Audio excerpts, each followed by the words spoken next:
Hey everybody, happy Monday. It is time again for NoDQ&A video right here on youtube.com/NoDQ&AV.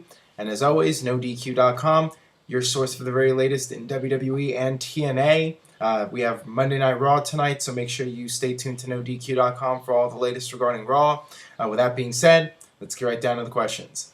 This first one comes from Peter Scott Jones. Do you think Dolph Ziggler will cash in his Money in the Bank briefcase at WrestleMania 29? We've been speculating for months when Dolph Ziggler would be cashing in Money in the Bank. First it was Survivor Series, then it was TLC, then it was Royal Rumble, and now there's the talk about him cashing it in at WrestleMania. Will it happen before WrestleMania or at WrestleMania? I think it should, because if it doesn't happen by WrestleMania, then it makes Ziggler's character look stupid. I mean, why would he pass up the opportunity to headline WrestleMania? You know, he has the Money in the Bank briefcase, and that's pretty much a guarantee for him to be in a title match at WrestleMania. So it would only make sense for his character to cash it in by WrestleMania. So one would think that, yes, he will cash it in either at WrestleMania or he'll win the title at Elimination Chamber and then defend at WrestleMania.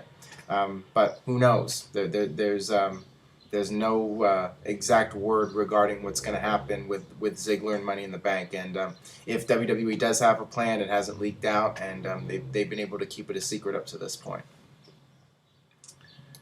All right, this one comes from Lil Dizzle 4000. Hey Aaron, I'm a big fan. Since the road to WrestleMania is pretty much predictable if The Rock loses the title to Cena at WrestleMania 29, do you think The Rock will retire from in-ring competition and be inducted in the Hall of Fame for WrestleMania 30 next year? I don't think that WrestleMania 29 will be the end of The Rock as a performer in WWE in the ring. I think that The Rock will be gone after WrestleMania 29, but I certainly see him coming back again for WrestleMania 30 in an in-ring capacity.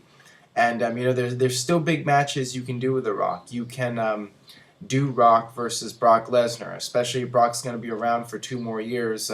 You have plenty of time to do that match, a match that is over 10 years in the making, the big rematch between those two.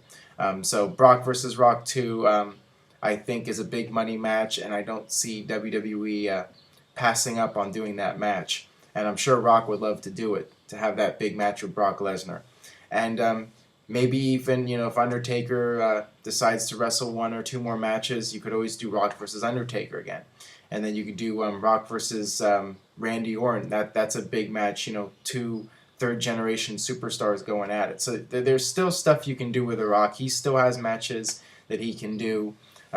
So I don't see him retiring and going into the Hall of Fame for WrestleMania 30. I think the Hall of Fame, he should go into the Hall of Fame down the line, not anytime soon. I think they should hold off on that. And you know, he's not even 40 yet, so give it at least a few more years before you consider inducting him into the Hall of Fame. Hey Aaron, please answer in video. Do you think the reason Bret Hart did not have a successful run in WCW was partly because of Hulk Hogan's backstage politics, or was it just because of bad booking? I think it was both. Greg from Hartford, Connecticut. I agree with you that it was a combination of both. It was a combination of a lot of things. Bret Hart had so much momentum when he signed with WCW and came off the Montreal screw job. You know, everybody was sympathetic towards Bret Hart. And WCW just completely dropped the ball with him. They didn't know how to use Bret Hart. I mean, Vince McMahon put it best. WCW didn't know what to do with a Bret Hart. And you know, he quickly got lost in the shuffle. That was the first problem. And then they did that stupid heel turn where he joined the NWO, sort of, and was affiliated with Hulk Hogan. It just didn't make any sense. And that right there really hurt his character a lot. And then they started putting him in the mid-card. I mean, he was feuding with Booker T and Chris Benoit, and granted, those were great matches, but, you know, Bret Hart should be at the top of the card. He should be the top guy. So certainly Hulk Hogan's politics and just WCW not capitalizing on Bret Hart and making him the top superstar. It was just a complete waste of Bret Hart, and you know, all the money they were paying to him was pretty much flushed down the toilet. Alright, this last one today comes from Chris Prez Annals. With guys like Brock, Taker, Jericho, Triple H, etc. only wrestling at WrestleMania, do you think this will affect WWE in the long run? As guys like Wade Barrett and so forth get lost in the shuffle during the time of the year where fans watch WWE the most. I talked about this last year for WrestleMania, how I felt it was really important for WWE to get a new superstar over at WrestleMania, so that you have all these extra eyeballs watching WWE, and you want to have a new superstar that these casual viewers can get hooked on. And WWE didn't do that last year. I mean, The Rock went over and he was gone after that. And you didn't really have any breakout star performance at WrestleMania. And I think that that's really important. When you have so many people that don't normally watch WWE tuning in for WrestleMania, you want to give them something memorable.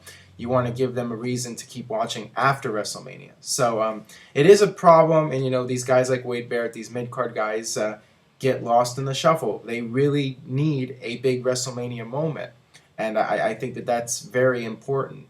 So hopefully this year WWE will have something big for some of these guys, and they can break out of the pack and they can make a big impact at WrestleMania. But not holding my breath on that.